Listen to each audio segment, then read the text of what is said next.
Good evening and welcome to our Wellness Matters talk this evening with Megan Farnel.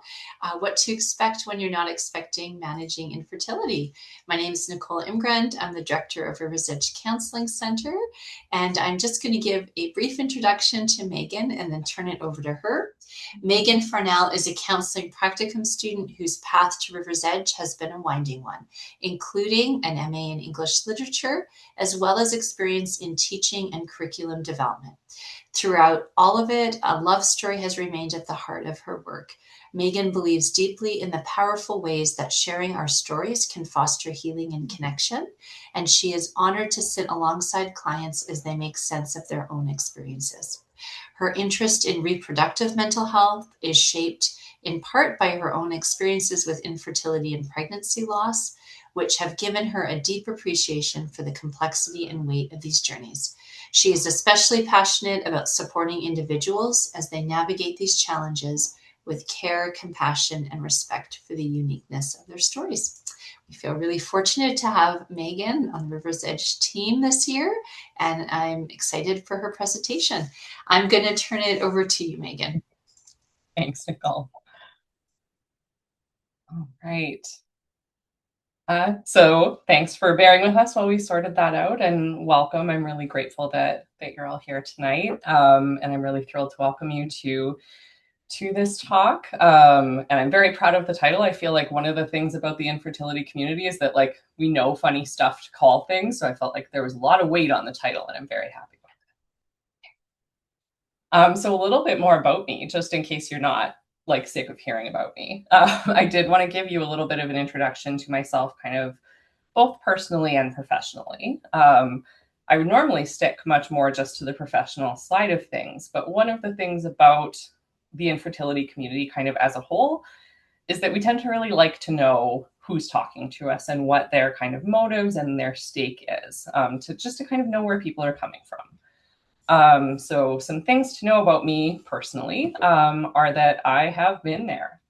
Between my partner and myself, we've experienced both pregnancy loss and infertility. So that has included multiple rounds of IUIs and then IVF, and numerous miscarriages, including a second trimester loss. I have lived the special kind of misery that is the 2-week wait. I have refreshed my Alberta Health app waiting for the results of blood draws. I've lost, friends as part of this journey, which can be really common and is something that we'll talk about. I've devoted a lot of kind of every kind of resource you can imagine to trying to grow my family. We were lucky enough, and there is a lot of luck involved in this, to end our journey with 2 living children. But I was really, really changed by this experience. And I felt like I needed to do something with this weird collection of knowledge and insights that I had gained, so that hopefully it was a little bit easier for the next person and the next person. So that kind of sparked some changes in my life. And initially my aim was to gain certification as a fertility doula, and I was fortunate enough to do so through Doula School Canada. But the more that I worked with families, the more that I saw statistics about how many people end up stopping treatment, not because of the financial burden of it, which is often the thing that is cited the most, but because of the toll that it takes on you as a person. The more that I became invested, not just in making sure that people got pregnant, but that they were okay, regardless of the outcome, because I couldn't guarantee them any specific outcome. Nobody can. But what I really wanted, was to just make sure that I could put them in the best possible position to be okay, regardless of that outcome. And so here I am, completing my master's of arts in counseling psychology. I don't only work with folks struggling with fertility, but it is a very special passion of mine, something very dear to my heart, and something that I'm really thrilled to get to chat with you about today. So let's go. So the first thing that we want to do, I'm an English person, I want to define the term, right? Probably not a huge surprise. So what do we mean when we say infertility? The traditional definition, the one that you're going to hear still through a lot of major health organizations, is cisgender man plus cisgender woman trying to conceive via unprotected sex for 12 months or 6 months if the woman is over 35 and they're not successful. That is the definition that is kind of still used for the most part. And that certainly captures what infertility looks like for some people. But the definition that I tend to really prefer and that I got so excited when it came out, you get excited about weird stuff when you work in this field. But I got very excited about this one, came from the American Society for Reproductive Medicine. And in 2023, they introduced an expanded definition of the term infertility. And you're seeing it on the screen in front of you, right? So a disease, condition, or status characterized by any of the following: the inability to succeed or to achieve a successful pregnancy based on a patient's medical, sexual, and reproductive history, age, physical findings, diagnostic testing, or any combination of these factors, and or the need for medical intervention, including but not limited to the use of donor gametes or donor embryos in order to achieve a successful pregnancy, either as an individual or with a partner. Granted, that's a lot longer, but what I love about this definition is that it's a lot more inclusive, right? It's capturing, the experiences of 2S LGBTQIA+ folks. It is capturing what it is like to try to grow a family as an unpartnered person or as someone with a specific medical condition. It's capturing, even something like HIV discordant couples, right? All of these populations who cannot conceive or who are going to struggle to succeed. Succeed and conceive are words that are very close together, and apparently I'm mixing them up tonight. But who cannot conceive without medical assistance or who struggle to do so. So that's the definition of the term that I tend to work with and prefer.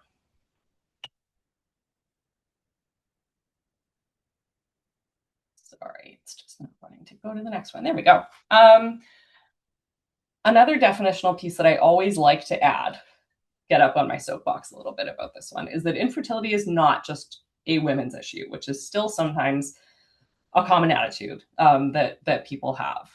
In heterosexual relationships, typically infertility is caused roughly 25% of the time by factors related to the partner with internal reproductive organs, another 25% of the time by the partner with external reproductive organs, and the rest is that either combined factors, so both partners are involved, or it's unexplained. No one quite knows what's going on. So this is a topic that doesn't just affect people of all gender identities. It's one that is just tied to the overall health and wellness of many members of the population. So it's just a health indicator. It's not just a gendered thing. It's not tied to just one type of person. Why is it important then? Why are we going to talk about infertility? Why does this matter, right? What's the sort of purpose of this talk? Why are we here? There's a few reasons. It's more common infertility than a lot of people think. Approximately 1 in 6 couples is the current figure are going to be impacted by infertility. And if you think about that expanded definition that I just offered to you a couple of slides ago, that 1 in 6 figure is almost certainly quite conservative because it is based on that more limited definition of what counts as infertility. Infertility rates are also going up pretty substantially. There's all kinds of reasons for this. Folks are tending to have kids later in life. There's environmental factors going on that do impact reproductive health. Really, the causes could be like a whole separate kind of talk. But for our purposes, what's important is that more and more people are either experiencing infertility directly or they're trying to support somebody who's going through this. So there is a real urgency to understanding what this experience looks and feels like. Infertility is also still stigmatized. We talk more about it than we used to, and that is fantastic because it used to be considered a super kind of private matter that no one was allowed to talk about or acknowledge in public. That has started to shift, but there is still a lot of stigma and shame related to infertility. And one of the things that I've really noticed in my capacity as a fertility doula is that has been made worse in the last couple of years by the ways that things like assisted reproductive technologies like IVF have kind of gotten really intensely politicized. That's in some ways brought that stigma back up again. Ultimately, it is my very firm belief that it is impossible, or at least exponentially harder, to heal from infertility. And I don't just mean have a baby or a pregnancy. I also mean recover from the myriad of effects that we're going to explore and chat about. It's so much harder to do that when the topic is something that's shrouded in secrecy and shame and misinformation. So that is a big part of why these conversations are just so important. And the last reason I'm going to share, right, is that infertility impacts every aspect of life. It's often referred to in research as a biopsychosocial crisis, which just means if we break it down, right, the bio, it impacts the body, that's the bio. It impacts the mind, that's the psycho. And it impacts our relationships, that's the social, right? If that sounds like a lot to take on your own, it is. I agree. So we're going to work together for the next half hour or so to kind of identify what's happening when someone's going through infertility and how to help. All right. So far we've established what infertility is and why we should care about it, why we should talk about it. So now we're going to start digging into, what this experience is actually like. And we're going to start with some of the mental and emotional challenges that are involved in dealing with infertility. The first one is grief. Grief is a really, really big one in infertility. What are people grieving? The most common one, the one that probably is coming to your mind right now, is loss, right? So many individuals who are struggling with infertility have experienced some form of loss, whether that's miscarriage, stillbirth, embryo loss. There's all kinds of things that can happen in terms of loss as part of this journey. That's what we might think of. But there are so many other ways that grief can show up during a struggle with infertility, right? A person who is going through infertility might be grieving the journey to parenthood that they thought they were going to have, the self that they were before infertility, their identity as a parent, dreams and hopes that they had for the future, relationships with friends or family, and the view that they had of the world before infertility. Again, it can touch so many aspects of our life. And because that's the case, we can end up grieving a lot of aspects of life that don't feel the same anymore. That's not even a comprehensive list, by the way, not to be frightening. But part of the reason I wanted to kind of name some of these sources of grief and give us an opportunity to just kind of sit here and spend time with them is that the grief that is associated with infertility is often something that is called disenfranchised grief, meaning that it's a form of loss that doesn't tend to get the same kinds of social recognition that we give to other losses.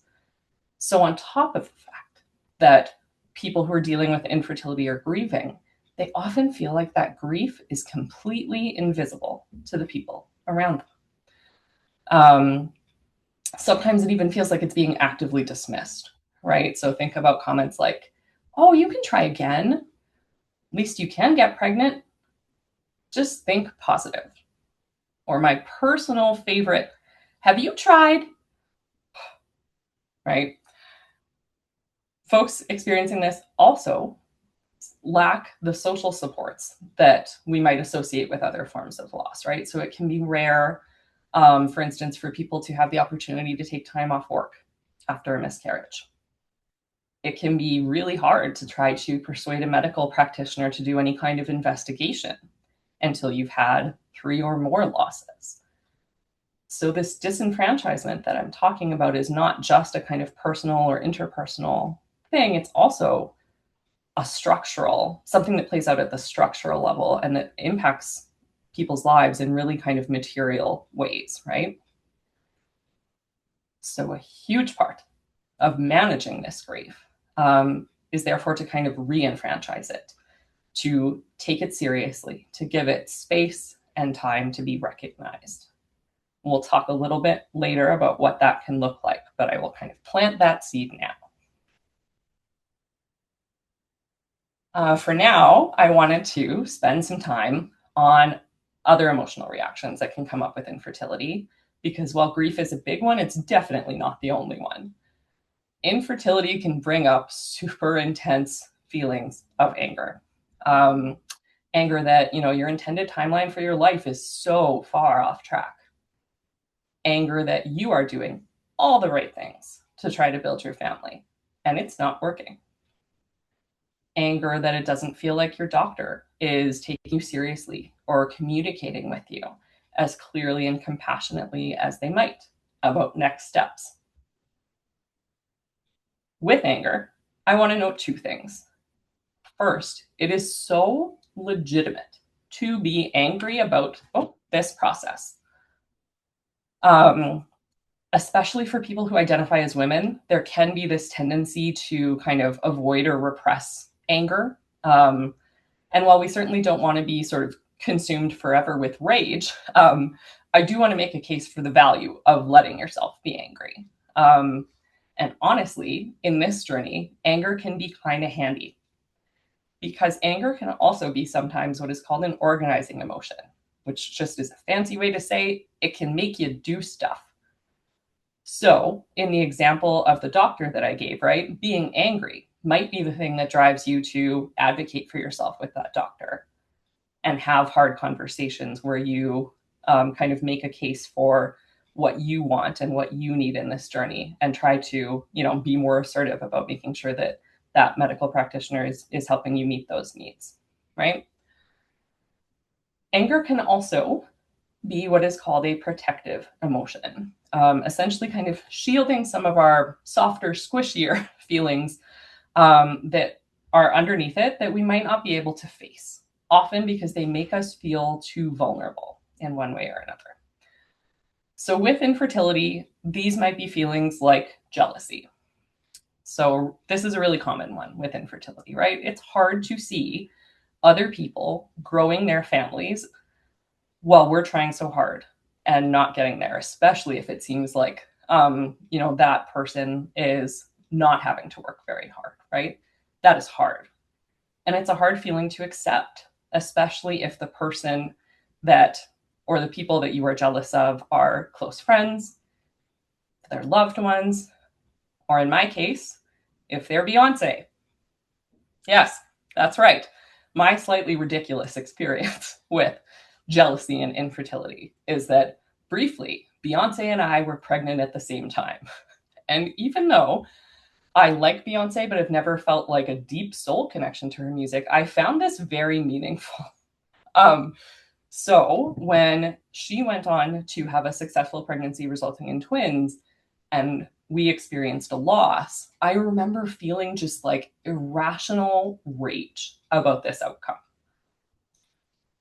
And jealousy can feel like a really ugly emotion, right? Because it does. It feels ugly. It can feel bad. It's not something that we often kind of think about wanting to experience. But the thing to remember with jealousy is that we're not actually wishing other people didn't get to grow their families, right? I was not actually wishing any kind of ill on Beyonce, which is good on a number of levels, including the fact that this is being recorded and I don't want the beehive coming after me. But that jealousy, right, that's coming from this deep sense of yearning that I had that was unfulfilled, and that many people, including, yes, Beyonce, they got to have that thing I wanted. It's a hard feeling to cope with. Another one that can come up is feelings of betrayal. Infertility can make us feel betrayed by our own bodies. And especially if you've never sort of had cause to doubt your body or its abilities, this can be a really hard one to encounter. And it can even lead to, negative feelings about our bodies, or a sense of real disconnection, where our body doesn't feel like it's ours anymore, or like it's something that we recognize in the same way as before. Infertility can also bring up some issues around gender. For a lot of people, their sense of, what it means to be a man, what it means to be a woman, however they identify, that's often going to be tied in some way to ideas about fertility. So not being able to conceive can really impact this aspect of how they're viewing themselves and how they feel like they're viewed by others as well. Kind of in the same light, our cultural identity can be impacted, right? I am speaking in a Canadian context, but one of the things that I love and value so much about being here and being Canadian is that we are not a monoculture. People are coming to the infertility journey with different ethnic and cultural identities, and these can really influence, how they might respond to and understand the challenge of infertility. For example, some groups or communities might have really strongly held beliefs about whether or not it's acceptable to make use of assisted reproductive technologies. So that can kick up a lot of, intense feelings for people who are trying to navigate making that decision for themselves and their families. Well, that's the sort of cultural context that they're working from. Kind of the undercurrent of a lot of these pieces, and I think by far the biggest thing that anger tends to be protecting us from when we're talking about infertility is shame, for all kinds of reasons. Because of stigma, because we often experience infertility as a kind of personal failure, because it's wrapped up in all these things that we just talked about, like our sense of embodied and gendered and cultural and relational identities. Infertility brings up a ton of shame. I would actually venture to say that I've never encountered anyone who has struggled with infertility who has not, at some point in some way, had to wrestle with shame.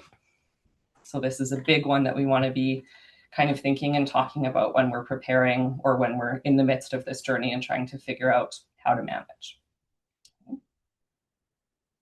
All right. So I wanted to spend a little bit of time upfront on some of the maybe less expected or understood emotional responses to infertility. But there are also two kind of major and more widely known reactions that I still do want to kind of discuss and note. So the first is anxiety. As I said on the slide, infertility for me felt a lot like just a high stakes game of chicken. Almost everything about the experience is designed to like promote anxiety. There's so much waiting. There's so much uncertainty, so much that is completely out of your control. You don't know when or if there's going to be a positive pregnancy test. And that impacts everything from, whether or not you take a vacation and where you go to what your financial situation is going to look like and how you kind of prioritize and budget to, whether or not you sign a new lease on your apartment or take the chance and move into a house that might have a lot more space than you need. So that's anxiety. The other kind of really common emotional response is, of course, kind of depression or depressive symptoms, right? So that's things like our lowered mood, our decreased motivation, those reduced feelings of kind of pleasure and joy and interest in doing things that used to make us feel good. Again, this makes a lot of sense. No one who's been through infertility, in my experience, is surprised that depression is something that comes up because it's hard to feel pleasure and joy and to find those opportunities when it feels like you're fighting for your life and for the life of the family that you envisioned, right? All right. I also wanted to note, I'll get up on my high horse again, that one thing that makes anxiety and depression really hard in the context of infertility is that sometimes people will tell you that anxiety and depression make treatment outcomes worse, which, first of all, even if that were true, even if evidence supported this, how is it helpful to share that and to kind of make people feel worse about the way that they're feeling as part of this journey? But second, there actually is no conclusive evidence that this is the case. And actually, the study that I've cited there for you on the slide seems to indicate the reverse. It seems to indicate that you are not infertile because you're anxious or depressed. You are anxious or depressed because you're struggling with infertility. That doesn't mean that there's nothing you can do to kind of support yourself or try to reduce these experiences.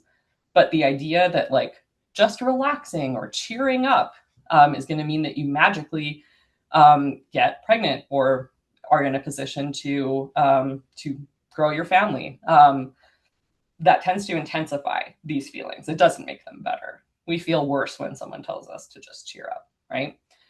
And it has, in my opinion, that advice, it has a lot more to do with making other people comfortable, right? Versus actually changing any of these feelings. All right. I know this talk has been a downer so far. I promise that we're getting to some hope. But first, let's talk about more things that are hard. You know what else is hard?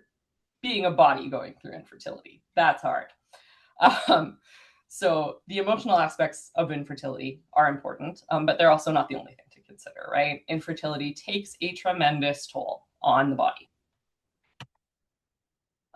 So if a couple is, undergoing assisted reproductive tech of any kind, this might involve things like hormone treatment, injections, procedures like egg retrievals, intrauterine insemination or IUIs, or embryo transfers. You can wind up covered in bruises, struggling to regulate your emotions through really intense hormone surges, preparing for and recovering from a surgical procedure, all for a cycle that's unsuccessful, right? And all of this can also either provoke or activate medical trauma, right? So, for instance, individuals who struggle with needles, right? The frequent injections that can be involved in some of these forms of treatment can be tremendously difficult to cope with, especially again, if the provider is not trauma informed or compassionate in their approach.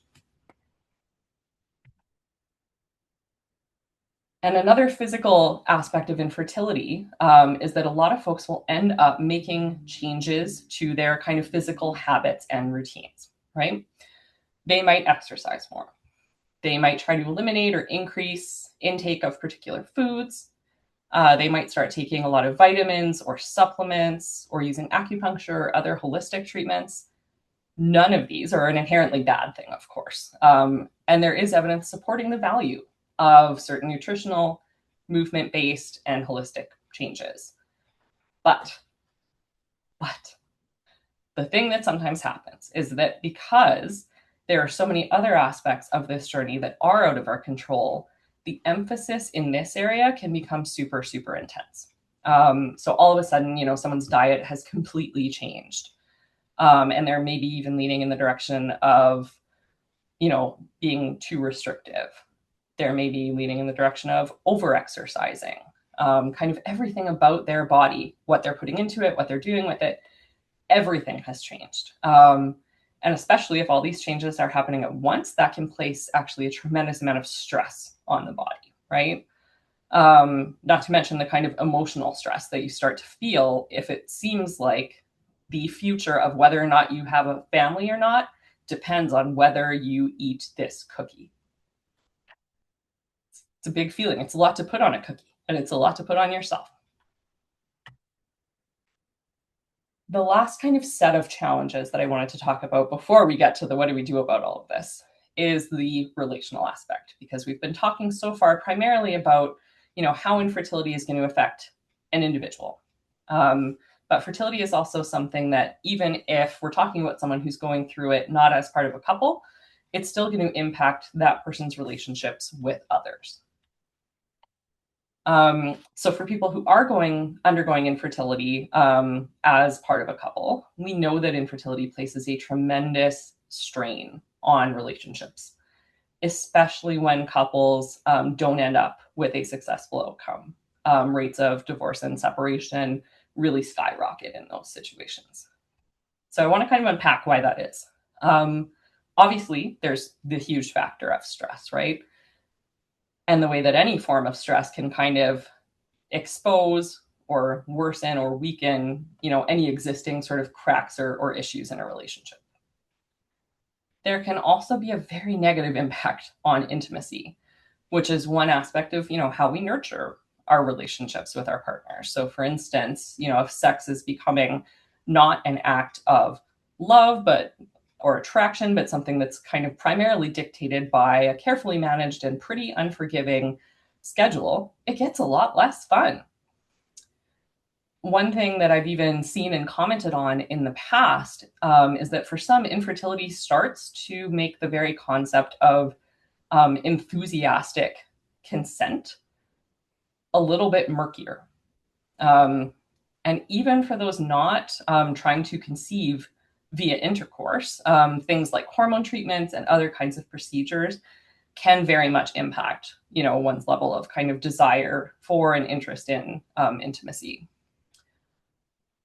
I also want to note too that another challenge that I see a lot and that I wish we talked about more is the labor of infertility, because it's often falling really heavily on one partner, and that can produce a lot more additional strain, right? So if it's one person who's responsible for attending all those early morning appointments, for tracking cycles and medications, undergoing, physically invasive testing and procedures, tracking potential symptoms, while the other partner is largely uninvolved, that unevenness can produce, feelings of resentment, frustration, and ultimately that disconnection, feeling like you're not going through the same journey. And as I noted before, it's not just our relationships with our partners, if we have them, that are affected. People going through infertility often withdraw.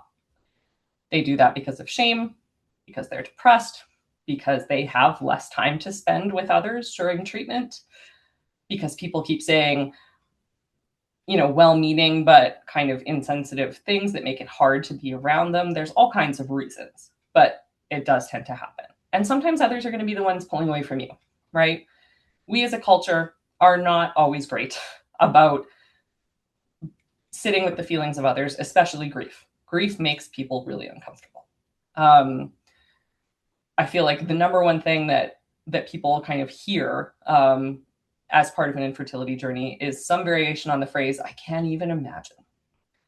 But I would challenge that. And I would, if you're coming to this talk or watching the video, from the role of someone trying to support others, I would ban this as much as you can from your language, because you can't imagine.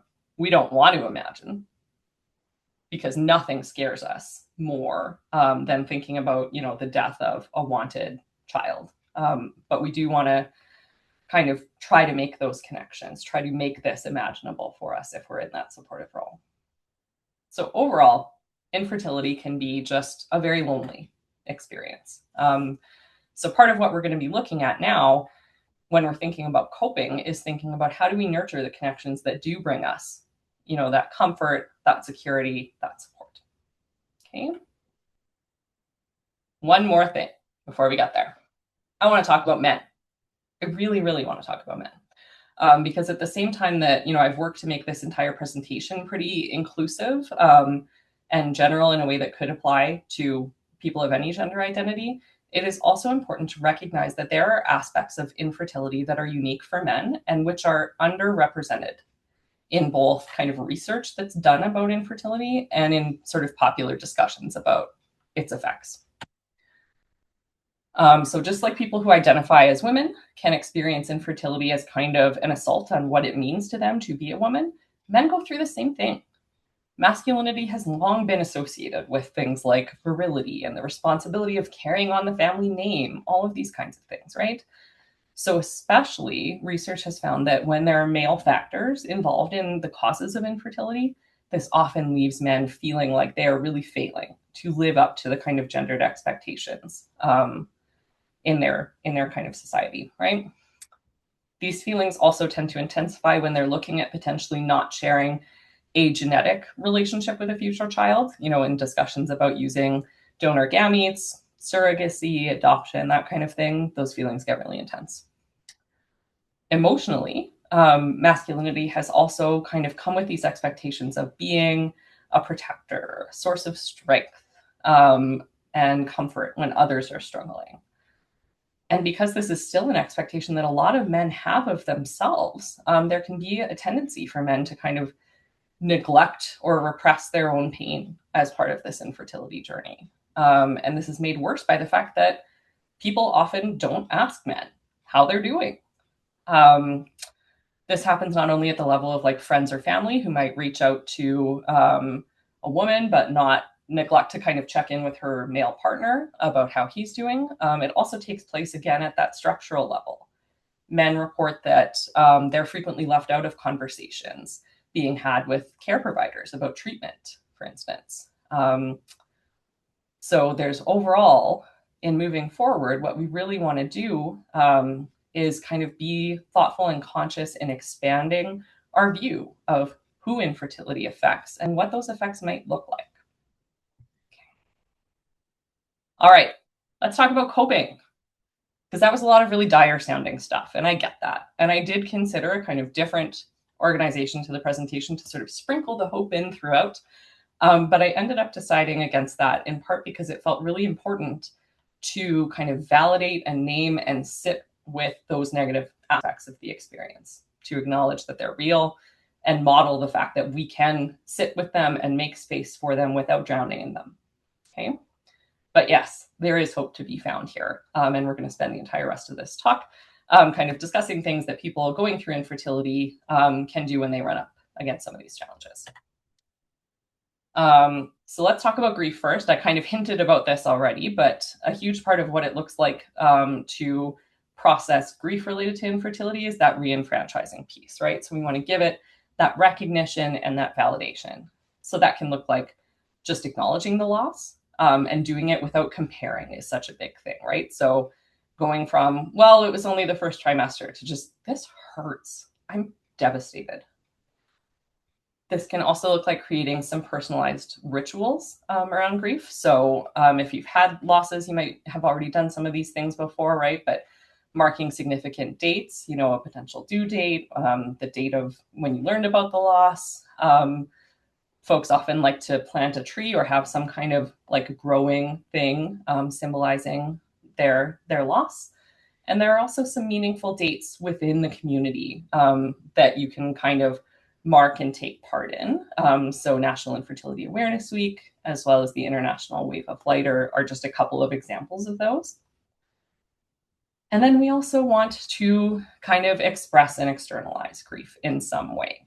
That might look like talking with other people, but that's not the only option, especially if it doesn't feel like right now you have someone who's, you know, safe that you can chat with about this. So it can also take the forms of things like journaling or those creative outlets. It's just in some ways being able to kind of express this pain is really key to kind of being able to move forward.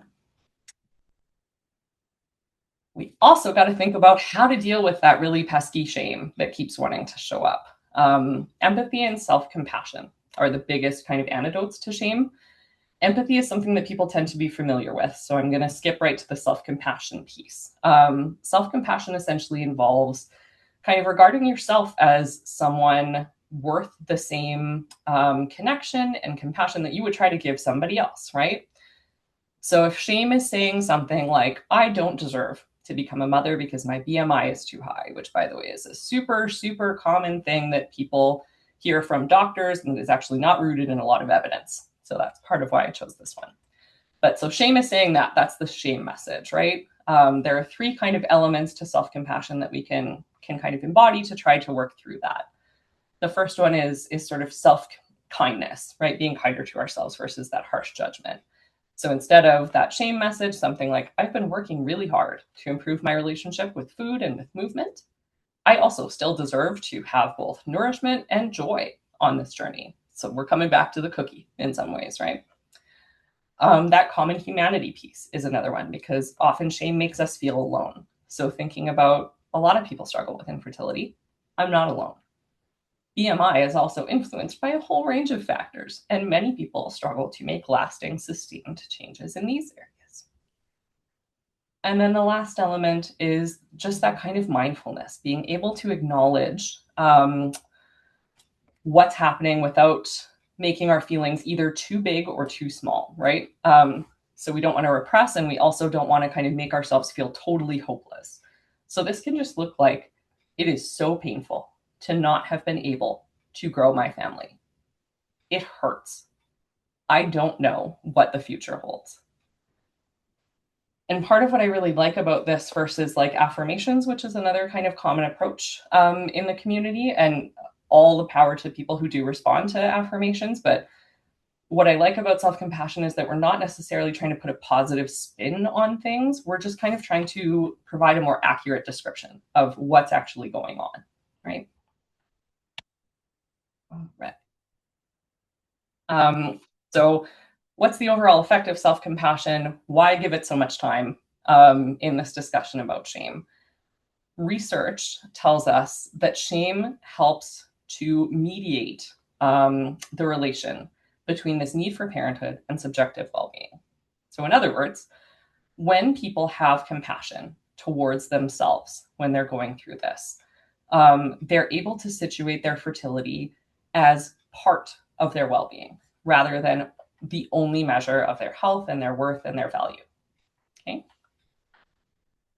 I realize we're getting near the time I promised I'd be done talking, and I lied, but I will speed things up a little bit. There's a lot of wonderful voices in self-compassion right now, but I did want to highlight Kristen Neff, in part because her website, which you're seeing a screenshot of here, has so many amazing free resources on them, including a bunch of guided self-compassion sort of exercises. So if you're looking for a place to start with it, I would always start there.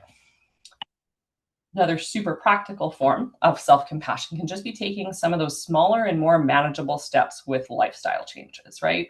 So rather than trying to restrict entire food groups, move multiple hours a day, plus still trying to, get work done and be a human, I often just encourage people to start with one thing that they want to focus on and change.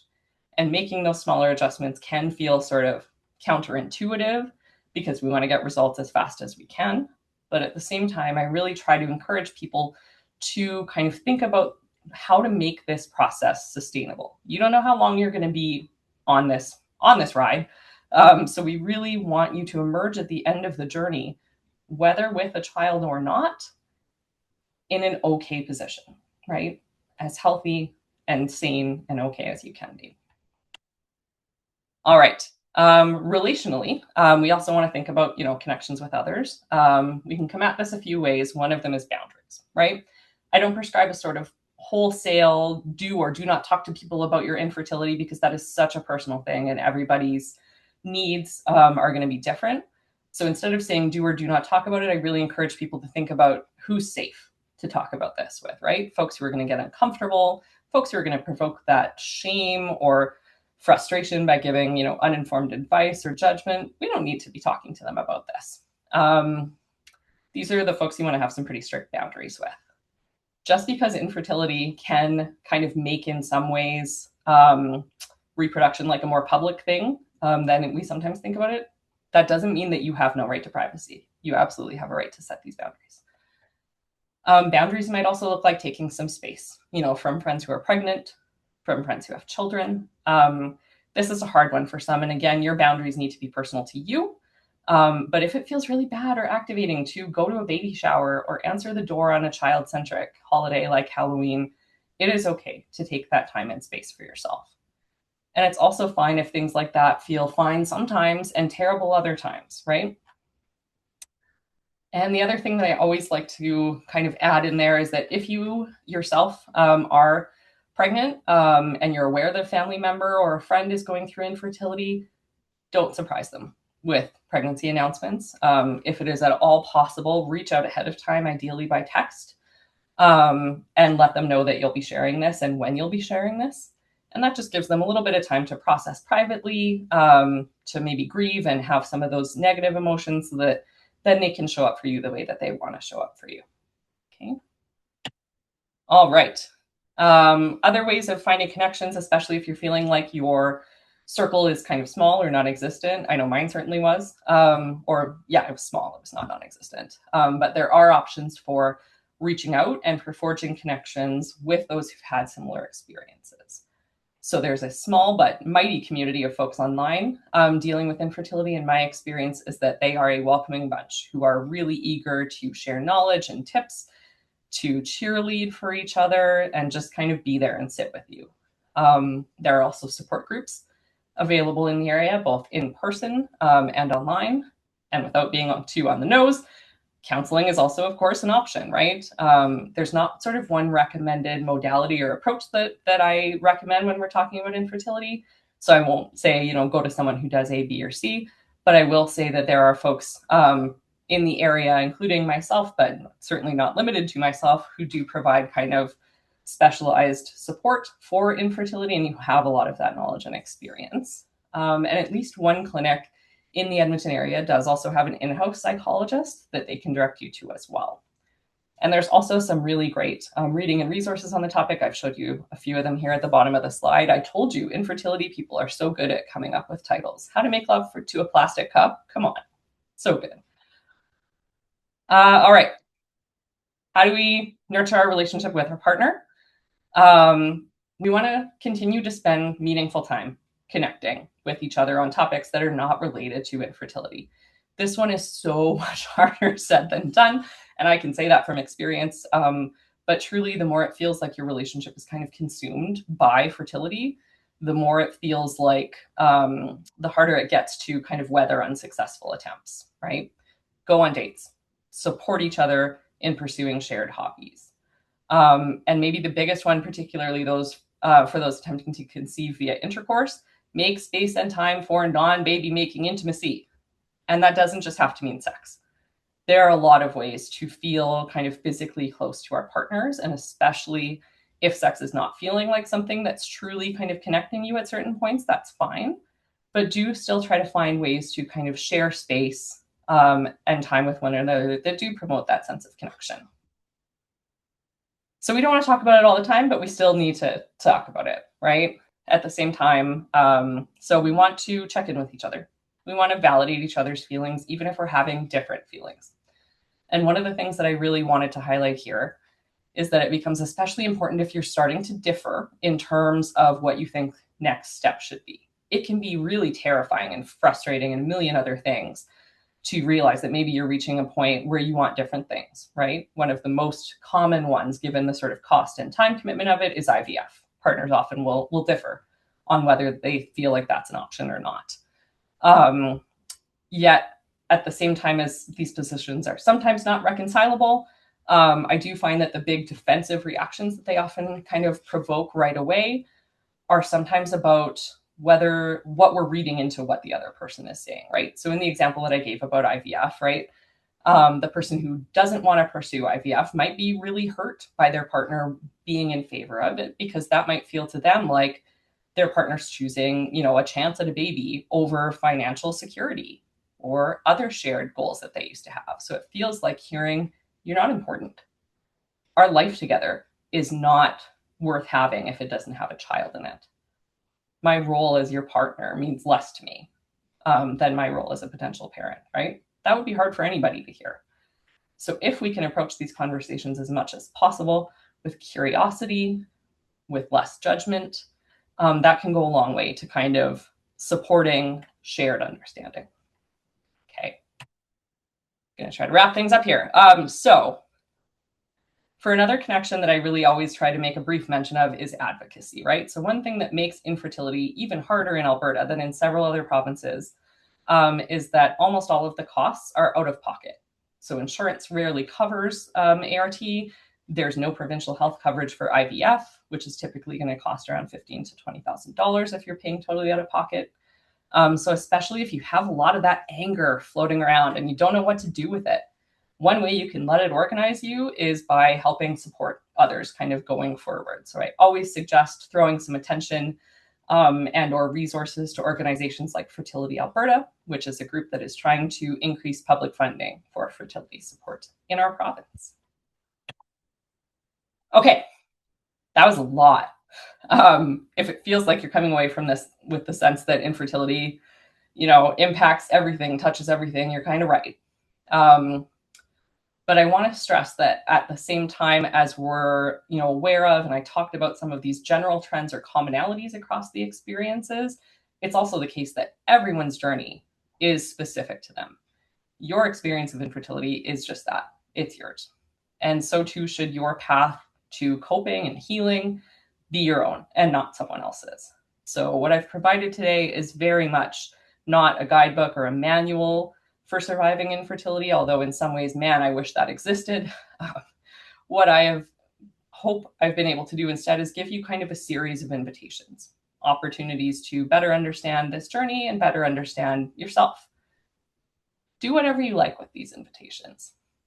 Hold tight and explore anything that might have resonated today. Release anything that didn't, with no guilt or no obligation.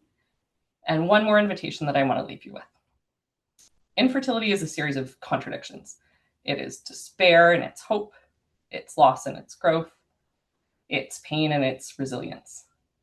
Rather than kind of simplifying your experience or yourself to fit someone else's version of what you might be going through, I really want to encourage you to acknowledge and even embrace those contradictions and nuances, to sort of live and grieve and cope and grow in whatever ways feel truest to you. All right.